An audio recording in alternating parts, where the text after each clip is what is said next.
2 തീമോഥെയോസ് 2-ാം അധ്യായം 8-ാം വാക്യം വായിക്കാം. 2 തീമോഥെയോസ് 2-ാം അധ്യായം 8-ാം വാക്യം. ദാവീദിന്റെ സന്തതിയായി ജനിച്ച് മരിച്ചിട്ട് ഉയർത്തെഴുന്നേറ്റിരിക്കുന്ന യേശുക്രിസ്തുവിനെ ഓർത്തുകൊള്ളുക. അതാകുന്നു എന്റെ സുവിശേഷം. മതിയാകും. അവിടെ വചനത്തിൽ പറയുന്നു, ദാവീദിന്റെ സന്തതിയായി ജനിച്ചിട്ട് മരിച്ചിട്ട് ഉയർത്തെഴുന്നേറ്റിരിക്കുന്ന യേശുക്രിസ്തുവിനെ ഓർത്തുകൊള്ളുക. അതാകുന്നു എന്റെ സുവിശേഷം. ദൈവത്തിന്റെ മഹത്വം. കർത്താവിന്റെ ജനനം, കർത്താവിന്റെ മരണം, കർത്താവിന്റെ ഉയർപ്പ്. ദൈവത്തിന് മഹത്വം. കർത്താവിന്റെ ജനനത്തെ കുറിച്ച് മീഖ പ്രവചനം 5-ാം അധ്യായം 2-ാം വാക്യം. ഒരിക്കൽ യേശു കർത്താവ് അബ്രഹാമിന്റെ ചരിത്രം പറഞ്ഞു. അപ്പൊ യഹൂദന്മാർ ചോദിച്ചു, ക്രിസ്തു ഈ ഭൂമിയിൽ മനുഷ്യനായിട്ട് അവതരിക്കുന്നതിനും മറിയയിൽ ജന്മം കൊള്ളുന്നതിനും 2000 വർഷം മുൻപാണ് അബ്രഹാം ജീവിച്ചിരിക്കുന്നത്. യേശു ക്രിസ്തു അബ്രഹാമിനെ കുറിച്ച് പറഞ്ഞപ്പോൾ യഹൂദന്മാർ ചോദിച്ചു, നീ അബ്രഹാമിനെ കണ്ടിട്ടുണ്ടോ? നിനക്ക് അബ്രഹാമിനെ അറിയാമോ? കണ്ടിട്ടുണ്ടോ എന്ന് ചോദിച്ചു. അപ്പൊ യേശു ക്രിസ്തുവിന്റെ മറുപടി, അബ്രഹാം ജനിക്കുന്നതിന് മുൻപേ ഞാനുണ്ട്. ഹല്ലേലൂയ. തിരുവചനത്തിൽ പറയുന്നു, യേശു പറഞ്ഞു, ഞാനോ ഉയർത്തപ്പെട്ടാൽ സകലരെയും എന്നിലേക്ക് ആകർഷിക്കും. കർത്താവ് ദാസരൂപമെടുത്താണ് വന്നത്. ആ കർത്താവിന്റെ ദൈവരൂപത്തെ കുറിച്ചുള്ള ചില വചനങ്ങൾ നമുക്ക് ധ്യാനിക്കാം. യേശു പറഞ്ഞു, അബ്രഹാം ജനിക്കുന്നതിന് മുൻപേ ഞാനുണ്ട്. മീഖ പ്രവചനം 5-ാം അധ്യായം 2-ാം വാക്യം. കർത്താവ് എവിടെ ജനിക്കും? ബേത്ലഹേമിൽ ജനിക്കും. ബേത്ലഹേം എന്നാൽ എബ്രായ ഭാഷയിൽ അപ്പത്തിന്റെ ഭവനം എന്നാണ് അർത്ഥം. ബേത്ലഹേം എന്നാൽ അപ്പത്തിന്റെ ഭവനം. ആദാം നന്മ തിന്മകളെ കുറിച്ചുള്ള അറിവിന്റെ വൃക്ഷഫലം തിന്നു. മരണവും പാപവും വന്നു. പാപവും മരണവും മനുഷ്യനിലേക്ക് വന്നു. ആഹാരത്തിൽ കൂടെ മരണം വന്നതുകൊണ്ട് യേശു ജീവൻ നൽകുന്ന ആഹാരമായി യേശു കടന്നു വന്നു. യേശു പറഞ്ഞു, ഞാൻ സ്വർഗത്തിൽ നിന്ന് ഇറങ്ങിയ ജീവനുള്ള അപ്പം, എന്നെ തിന്നുന്നവൻ മൂലം ജീവിക്കും. ശിഷ്യന്മാർക്ക് അപ്പം കൊടുത്തിട്ട് പറഞ്ഞു, ഇത് നിങ്ങൾക്ക് ജീവൻ ഉണ്ടാകേണ്ടതിന് ഭക്ഷിപ്പിൻ. വീഞ്ഞു കൊടുത്തിട്ട് പറഞ്ഞു, ഇത് അനേകരുടെ പാപമോചനത്തിനായി ചൊരിയുന്ന എന്റെ രക്തം. ആദാമിന് എങ്ങനെയാണ് മരണം വന്നത്? മാനവജാതിക്ക് എങ്ങനെയാണ് മരണം വന്നത്? ആഹാരത്തിലൂടെയാണ്. അപ്പൊ എങ്ങനെയാണ് ജീവൻ വരേണ്ടത്? ആഹാരത്തിൽ കൂടെ തന്നെ വരണം. യേശു പറഞ്ഞു, ഞാൻ സ്വർഗത്തിൽ നിന്ന് ഇറങ്ങി വന്ന ജീവനുള്ള അപ്പമാകുന്നു. ബേത്ലഹേം എന്നാൽ എബ്രായ ഭാഷയിൽ അപ്പത്തിന്റെ ഭവനമാണ്. ഏതാണ് ആ അപ്പം? നിത്യജീവൻ നൽകുന്ന യേശു കർത്താവാണ് അപ്പം. മീഖ പ്രവചനം 5:2. നീയോ ബേത്ലഹേമേ എബ്രാത്തേ, നീ യഹൂദ സഹസ്രങ്ങളിൽ ചെറുതായിരുന്നാലും ഇസ്രായേലിന് അധിപതിയായിരിക്കേണ്ടുന്നവൻ എനിക്ക് നിന്നിൽ നിന്ന് ഉത്ഭവിച്ചു വരും. അവന്റെ ഉത്ഭവം പണ്ടേ ഉള്ളതും പുരാതനമായതും തന്നെ. നമ്മുടെ കർത്താവ് സാക്ഷാൽ ദൈവമായിരുന്നു. ആ കർത്താവ് നമ്മെ രക്ഷിക്കേണ്ടതിന് ഈ ഭൂമിയിലേക്ക് നമ്മെ തേടി വരുവാനിടയായി തീർന്നു. ദൈവത്തിന് മഹത്വം. യോഹന്നാന്റെ സുവിശേഷം കർത്താവിന്റെ ദൈവത്വത്തെ കുറിച്ച് വർണ്ണിക്കുന്ന 10-ാം അധ്യായം 28-ാം വാക്യം മുതൽ വായിക്കാം. യോഹന്നാന്റെ സുവിശേഷം 10-ാം അധ്യായം 28-ാം വാക്യം മുതൽ. യേശു കർത്താവ് പറഞ്ഞു, ഞാൻ അവയ്ക്ക് നിത്യജീവനെ കൊടുക്കുന്നു. ഒരു പ്രവാചകന് പറയുവാൻ കഴിയുകയില്ല. ഇസ്രായേലിൽ വന്ന ഒരു പ്രവാചകനും അങ്ങനെ പറഞ്ഞിട്ടില്ല. ഒരു മനുഷ്യന് പറയുവാൻ കഴിയുകയില്ല. യേശു കർത്താവ് പറഞ്ഞു, ഞാൻ അവയ്ക്ക്. കർത്താവിന്റെ പിന്നാലെ വന്ന യഹൂദന്മാരെ നോക്കി, ശിഷ്യന്മാരെ നോക്കി, കർത്താവിൽ വിശ്വസിപ്പാൻ ഇരിക്കുന്നവരെ നോക്കി പറഞ്ഞു, ഞാൻ അവയ്ക്ക് നിത്യജീവനെ കൊടുക്കുന്നു. ഒരു നാള് നശിച്ചു പോകയില്ല. മരണത്തിനപ്പുറമുള്ള ഒരു നിത്യജീവനെയാണ് ഇവിടെ പറയുന്നത്. അവ ഒരു നാളും നശിച്ചു പോകയില്ല. ആരും അവയെ ഒരു മിനിറ്റ് നിൽക്കട്ടെ. ആദാമിന് ദൈവം ശരിക്കും നിത്യജീവനായിരുന്നു കൊടുത്തിരുന്നത്. ആദാമിനോട് ദൈവം കൽപ്പന കൊടുത്തു, നീ നന്മ തിന്മകളെ കുറിച്ചുള്ള അറിവിന്റെ വൃക്ഷഫലം തിന്നരുത്, തിന്നുന്ന നാളിൽ നീ മരിക്കും. ഒരു വർഷം ആദാം തിന്നാതിരുന്നാൽ ആദാം ഒരു വർഷം മരിക്കയില്ല. 1,000,000 വർഷം ആദാം തിന്നാതിരുന്നാൽ 1,000,000 വർഷം ആദാം മരിക്കയില്ല. ഒരിക്കലും തിന്നാതിരുന്നാൽ ആദാം ഒരിക്കലും മരിക്കയില്ല. എന്നാൽ ആദാം തിന്നു. മരണം ആദാം മുഖാന്തരം മാനവജാതിയിലേക്ക് കടന്നു വന്നു, നിത്യജീവനെ നഷ്ടമാക്കി. ഇനി നിത്യജീവൻ കൊടുക്കണമെങ്കിൽ ആര് വരണം? ആര് നിത്യജീവൻ കൊടുത്തോ അതേ, ആര് ജീവൻ കൊടുത്തോ അതേ ദൈവം തന്നെ കടന്നു വരണം. ദൈവം ദൈവരൂപത്തിൽ വന്നാൽ ജീവനല്ല, ആദ്യം മരണമായിരിക്കും സംഭവിക്കുന്നത്. മോശ ഒരിക്കൽ ദൈവത്തെ കാണാൻ ആഗ്രഹിച്ചപ്പോൾ ദൈവം പറഞ്ഞു, എന്നെ കണ്ടവൻ ഒരുത്തനും ജീവനോടെ ഇരിക്കയില്ല. ഇതാ എന്റെ അടുക്കൽ ഒരു സ്ഥലമുണ്ട്, ആ പാറമേൽ നീ നിൽക്കണം. എന്റെ തേജസ് കടന്നു പോകുമ്പോൾ ഞാൻ നിന്നെ പാറയുടെ പിളർപ്പിലാക്കും. അത്രയുമല്ല, എന്റെ തേജസ് കടന്നു പോകുമ്പോഴും എന്റെ കൈ കൊണ്ട് നിന്നെ മറയ്ക്കും. പിന്നെ എന്റെ കൈമാറ്റി നീ എന്റെ പിൻഭാഗം കാണും, എന്റെ മുഖമോ കാണാകതല്ല. ഒന്ന് മോശയെ പാറയുടെ പിളർപ്പിലാക്കുന്നു. 2 ദൈവത്തിന്റെ കരങ്ങൾ കൊണ്ട്, ദൈവത്തിന്റെ തേജസ് കൊണ്ട് മോശയ്ക്ക് ഒരു ഖേദം ഭവിക്കാതിരിപ്പാൻ ദൈവത്തിന്റെ കരങ്ങൾ കൊണ്ട് തേജസ്സുള്ള മുഖത്തെ മറയ്ക്കുകയാണ്. ദൈവം പറഞ്ഞു, ഒരു മനുഷ്യനും എന്നെ കണ്ട് ജീവനോടെ ഇരിക്കുകയില്ല. ദൈവത്തിന്റെ തേജസ് കണ്ടാൽ മോശ എന്ന് പറയുന്ന ആളവിടെ കാണൂല. അത്ര തേജോമനായ ദൈവമാണ്. ഫിലിപ്പി ലേഖനം 2-ാം അധ്യായം 6-ാം വാക്യം മുതൽ വായിക്കുമ്പോൾ, അവൻ ദൈവരൂപത്തിലിരിക്കെ ദൈവത്തോടുള്ള സമത്വം മുറുകെ പിടിച്ചുകൊള്ളണമെന്ന് വിചാരിക്കാതെ ദാസരൂപമെടുത്തു. യേശു എങ്ങനെയുള്ള രൂപമെടുത്തു? യജമാനന്റെ രൂപമെടുത്തില്ല. കർത്താവ് ആരുടെ രൂപമെടുത്തു? ദാസന്റെ രൂപമെടുത്തു. എന്തിനാണ് എടുത്തത്? നമ്മുടെ കർത്താവ് സമ്പന്നനായിരുന്നിട്ട് കർത്താവിന്റെ ദാരിദ്ര്യത്താൽ നമ്മെ സമ്പന്നനാക്കുക, നമുക്ക് രൂപം നൽകുക. നമ്മുടെ കർത്താവ് 10,000-ങ്ങളിൽ അതിസുന്ദരൻ. നമ്മുടെ കർത്താവ് എന്ത് ചെയ്തു? ദാസരൂപമെടുത്തു. വേഷത്തിൽ മനുഷ്യനായി അവൻ ദൈവരൂപത്തിൽ ഇരിക്കെ ദാസരൂപം എടുത്തു. വേഷത്തിൽ മനുഷ്യനായി തന്നെത്താൻ താഴ്ത്തി ക്രൂശിലെ മരണത്തോളം അനുസരണമുള്ളവനായിരുന്നു. ആദാമിന്റെ അനുസരണക്കേടിനാൽ പാപവും മരണവും മനുഷ്യനിലേക്ക് വന്നപ്പോൾ, ഒരുവനാൽ പാപവും മരണവും മനുഷ്യനിലേക്ക് വന്നപ്പോൾ, ഈ ന്യായപ്രമാണം, ഈ ബൈബിൾ ലോകത്തിൽ യേശു മാത്രമാണ് പൂർണ്ണമായി അനുസരിച്ചത്. ദൈവത്തിന് മഹത്വം. യേശു പാപത്തെ ജയിച്ചു, പരീക്ഷകളെ ജയിച്ചു. ആദാമിന് ജയിപ്പാൻ കഴിയാത്ത പരീക്ഷയെ യേശു കർത്താവ്, സാക്ഷാൽ ദൈവം, വേഷത്തിൽ മനുഷ്യനായി ദാസരൂപമെടുത്ത് ആദാം പരാജയപ്പെട്ട സ്ഥാനത്ത് നമ്മെ എല്ലാവരെയും വിജയികളായി തീർക്കുവാൻ യേശു ജയിച്ചു. യേശു മരണത്തെ ജയിച്ചു. യേശു ജയിച്ചപ്പോൾ യേശുവിൽ വിശ്വസിക്കുന്ന നാമും ജയിച്ചു. ഹല്ലേലൂയ. വിശുദ്ധ ബൈബിളിൽ പറയുന്നു, നീതീകരണം വിശ്വാസത്താൽ. റോമർക്കെഴുതിയ ലേഖനം 3-ാം അധ്യായം 10-ാം വാക്യത്തിൽ പ്രകാരം പറയുന്നു, നീതിമാൻ ആരുമില്ല, ഒരുത്തൻ പോലുമില്ല. ചില മനുഷ്യർക്ക് ചില നിരൂപണങ്ങളുണ്ട്. ഞാൻ മദ്യപിക്കുകയില്ല, പുകവലിക്കുകയില്ല, ഞാൻ ആർക്കും ഒരു ദോഷവും ചെയ്യാറില്ല എന്ന് പറയാറുണ്ട്. എന്നാൽ ദൈവവചനം പറയുന്നു, നീതിമാൻ ആരുമില്ല, ഒരുത്തൻ പോലുമില്ല. ഗ്രഹിക്കുന്നവനില്ല, ദൈവത്തെ അന്വേഷിക്കുന്നവനുമില്ല. വീണ്ടും ഇയ്യോബിന്റെ പുസ്തകം 14-ാം അധ്യായം 4-ാം വാക്യം, അശുദ്ധനിൽ നിന്ന് ജനിച്ച വിശുദ്ധനുണ്ടോ? ഒരുത്തനുമില്ല.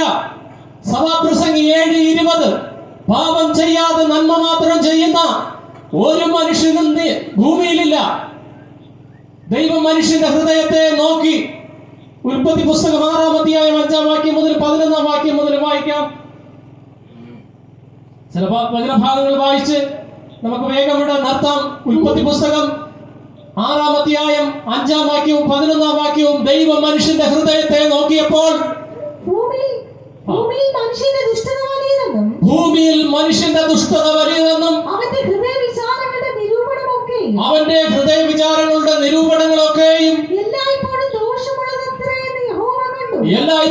ദോഷമുള്ളതത്രേ യഹോവ കണ്ടു. ഞാൻ സൃഷ്ടിച്ചിട്ടുള്ള മനുഷ്യനെ ഭൂമിയിൽ നിന്ന് നശിപ്പിച്ചു കളയും. മതിയാവും. ഇനി 11-ാം വാക്യം മുതൽ. എന്നാൽ ഭൂമി ദൈവത്തിന്റെ മുൻപാകെ വഷളായി. ഭൂമി അതിക്രമം കൊണ്ട് നിറഞ്ഞിരുന്നു. ദൈവം ഭൂമിയെ നോക്കി. അത് വഷളായി എന്ന് കണ്ടു. സകല ജഡവും ഭൂമിയിൽ തന്റെ വഴി വഷളാക്കിയിരിക്കുന്നു. ദൈവത്തിന് മഹത്വം. മനുഷ്യന്റെ പാപത്തെ കുറിച്ച് ഒരു പട്ടിക തന്നെയുണ്ട്. അതിന്റെ ഒരു ഭാഗം ഇവിടെ വായിക്കാം. ഗലാത്യർക്ക് എഴുതിയ ലേഖനം 5-ാം അധ്യായം 19-ാം വാക്യം മുതൽ വായിക്കാം. ഗലാത്യർ 5:19 മുതൽ മനുഷ്യന്റെ പാപത്തിന്റെ ഒരു പട്ടിക വചനം പറയുന്നു. നീതിമാൻ ആരുമില്ല, ഒരുത്തൻ പോലുമില്ല. വായിക്കാം. ഗലാത്യർ 5:19 മുതൽ. ജഡത്തിന്റെ പ്രവൃത്തികളോ ദുർനടപ്പ്, അശുദ്ധി, ദുഷ്കാമം, വിഗ്രഹാരാധന, ആഭിചാരം, പക, പിണക്കം, ജാരശങ്ക. വിഗ്രഹാരാധന എന്ന് പറഞ്ഞാൽ അത്യാഗ്രഹവും വരും. അത്യാഗ്രഹം,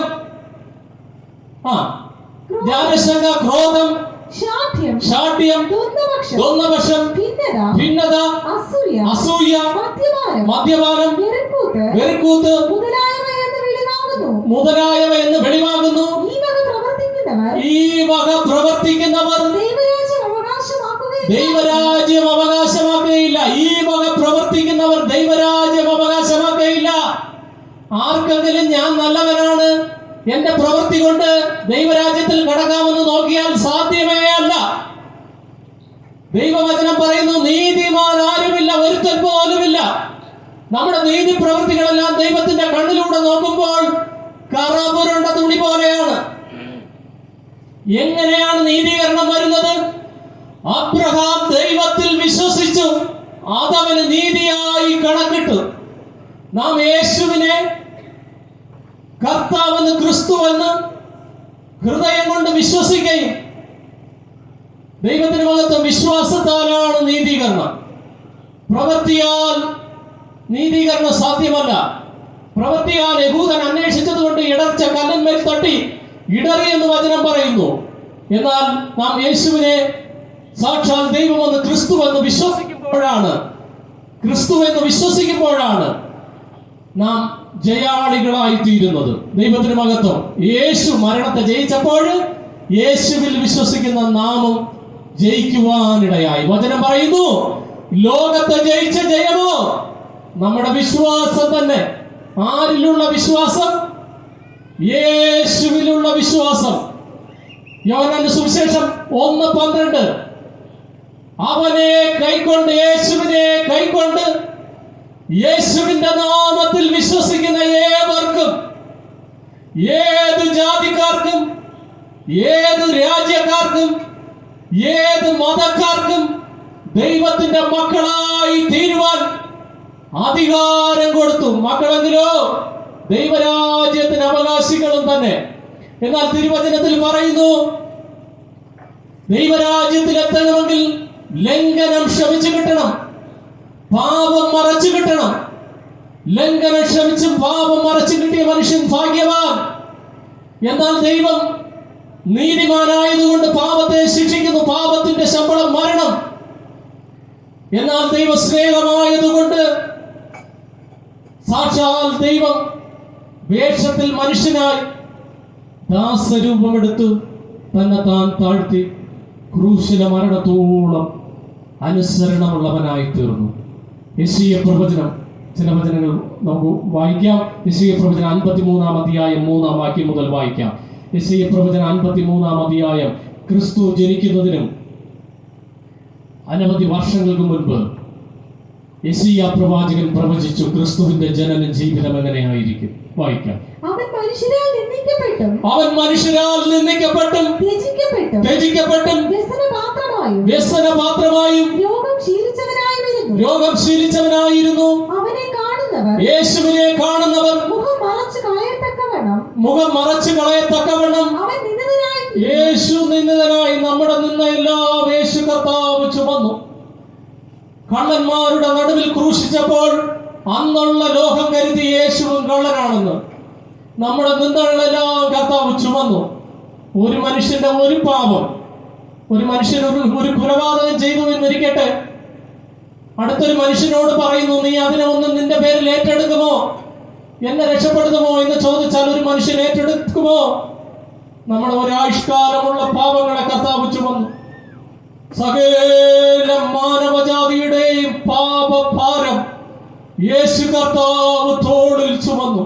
കർത്താവ് നമ്മുടെ പാപങ്ങളെല്ലാം കർത്താവ് ചുമന്നു. കർത്താവ് ഇതെല്ലാം അനുഭവിക്കുമെന്ന് മനസ്സിലാക്കിയിട്ട് ഗത്സമന തോട്ടത്തിൽ തലേ ദിവസം പ്രാണവേദനയിലായി.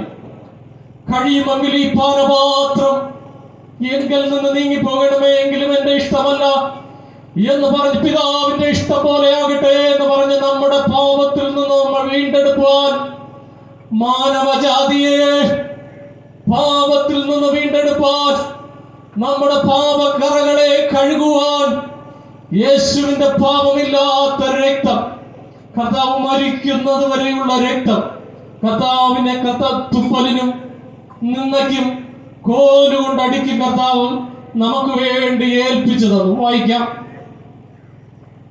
അവനെ കാണുന്നവർ മുഖം മറച്ചു കളയത്തക്കവണ്ണം അവൻ നിന്ദിതനായിരുന്നു. നാം അവനെ ആദരിച്ചതുമില്ല, കർത്താവ് നമ്മെ ആദരിച്ചതാണ്. നാം അവനെ ആദരിച്ചതുമില്ല. സാക്ഷാൽ നമ്മുടെ രോഗങ്ങളെ അവൻ വഹിച്ചു, നമ്മുടെ വേദനകളെ അവൻ ചുമന്നു. നാമോ ദൈവം അവനെ ശിക്ഷിച്ചു മടിച്ചു, ദണ്ഡിപ്പിച്ചു വിരിക്കുന്നു എന്ന് വിചാരിച്ചു. നമ്മുടെ അതിക്രമങ്ങൾ നിമിത്തം, കൃത്യമല്ലാത്ത ജീവിതങ്ങൾ നിമിത്തം യേശു കർത്താവ് മുറിവേറ്റും. നമ്മുടെ അകൃത്യങ്ങൾ നിമിത്തം കർത്താവ് കാൽവരി ക്രൂശിൽ തകർന്നു. വായിക്കാം. നമ്മുടെ സമാധാനത്തിനായുള്ള ശിക്ഷ, നാം ദൈവരാജ്യത്തിൽ നിത്യം സമാധാനം അനുഭവിക്കേണ്ടതിനുള്ള ശിക്ഷ അവന്റെ മേലായി, അവന്റെ അടിപ്പിണരുകളാൽ നമുക്ക് സൗഖ്യം വന്നുമിരിക്കുന്നു. കർത്താവിനെ 39 അടി അടിച്ചപ്പോൾ കന്നുകാലികൾ ഉഴുതു മറിച്ച് കണ്ട പോലെ കർത്താവിന്റെ പുറം കീറപ്പെടുവാനിടയായി. ഭാരമേറിയ ക്രൂശ്, അത് മാത്രമല്ല സകല മാനവജാതിയുടെയും നിന്ന പാപം, മരണം, പാപത്തിന്റെ ശമ്പളം, ആത്മാവിന്റെ മരണം, അത് യേശു ഏറ്റെടുത്തു. ആർക്കും ഏറ്റെടുക്കുവാൻ കഴിയാത്ത, ആർക്കും നമ്മെ വീണ്ടെടുപ്പാൻ കഴിയാതിരുന്നപ്പോൾ, നമുക്ക് നിത്യജീവൻ നൽകുവാൻ ആർക്കും കഴിയാതിരുന്നപ്പോൾ, നീതിമാൻ ലോകത്തിൽ ആരുമില്ലാതിരുന്നപ്പോൾ, സാക്ഷാൽ ദൈവം തന്നെ നമ്മെ രക്ഷിപ്പാൻ ദൈവസമത്വം നമുക്ക് വേണ്ടി വേണ്ടെന്ന് വെച്ച് ദാസന്റെ രൂപമെടുത്ത് വേഷം മാറി, വേഷത്തിൽ മനുഷ്യനായി തന്നെത്താൻ താഴ്ത്തി ആദാം പരാജയപ്പെട്ട സ്ഥാനത്ത് യേശു കർത്താവ് ജയിച്ച്, മരണത്തെ ജയിച്ച്, പാപത്തെ ജയിച്ച്, പാതാളത്തെ ജയിച്ച് കർത്താവ് 3-ാം നാൾ ഉയർത്തെഴുന്നേൽക്കുവാനിടയായി. യേശു പറഞ്ഞു, എന്നിൽ വിശ്വസിക്കുന്നവൻ മരിച്ചാലും ജീവിക്കും. എന്നിൽ വിശ്വസിക്കുന്നവൻ, യേശു പറഞ്ഞു, യേശുവിന്റെ വരവിങ്കൽ ഉയർത്തെഴുന്നേൽക്കും, പിന്നെ ഒരിക്കലും മരിക്കയില്ല. നമ്മുടെ പാപങ്ങൾക്ക് വേണ്ടി യേശു കർത്താവ് ക്രൂശിക്കപ്പെട്ടു. ചില വചനങ്ങൾ വായിച്ച് വേഗം ഇവിടെ നിർത്താം. തിരുവചനത്തിൽ പറയുന്നു, എഫേസ്യർ 1-ാം അധ്യായം 7-ാം വാക്യവും കൊലോസ്യർ 1-ാം അധ്യായം 14-ാം വാക്യവും ഒന്ന് വേഗം വായിക്കാം. എഫേസ്യർ 1-ാം അധ്യായം 7-ാം വാക്യം, കൊലോസ്യർ 1-ാം അധ്യായം 14-ാം വാക്യം. അവനിൽ നമുക്ക് യേശുവിൽ നമുക്ക് യേശുവിന്റെ രക്തത്താൽ പ്രിയമുള്ള ദേശമേ, യേശുവിൽ നമുക്ക് അതിക്രമങ്ങളുടെ മോചനമെന്ന വീണ്ടെടുപ്പുണ്ട്. ഈ വീണ്ടെടുപ്പ് പ്രാപിച്ചില്ല എങ്കിൽ, ഈ രക്ഷ സ്വീകരിച്ചില്ല എങ്കിൽ, ഇത്ര വലിയ രക്ഷയെ ഗണ്യമാക്കാതെ പോയാൽ എങ്ങനെ തെറ്റി ഒഴിയും? ഈ രക്ഷ തള്ളിക്കളഞ്ഞാൽ പിന്നെ വരുന്നത് ശിക്ഷയാണ്. മരണത്തിന്റെ ശമ്പള പാപം നിത്യമരണത്തിലേക്ക് പോകുവാനിടയാകും. യേശുവിലൂടെ രക്ഷ പ്രാപിച്ചാൽ നിത്യജീവനിലേക്ക്, ദൈവരാജ്യത്തിലേക്ക് പോകുവാനിടയാകും. ഇനി കൊലോസ്യർ 1:14 വായിക്കാം. അവനിൽ നമുക്ക്, യേശുവിൽ നമുക്ക് പാപമോചനം എന്ന വീണ്ടെടുപ്പുണ്ട്. ദൈവരാജ്യത്തിൽ എത്തണമെങ്കിൽ പാപം കഴുകപ്പെടണം. യോഹന്നാന്റെ സുവിശേഷം ലേഖനം 1:7 പറയുന്ന യേശുവിന്റെ രക്തം സകല പാപവും പോക്കി നമ്മെ ശുദ്ധീകരിക്കുന്നു.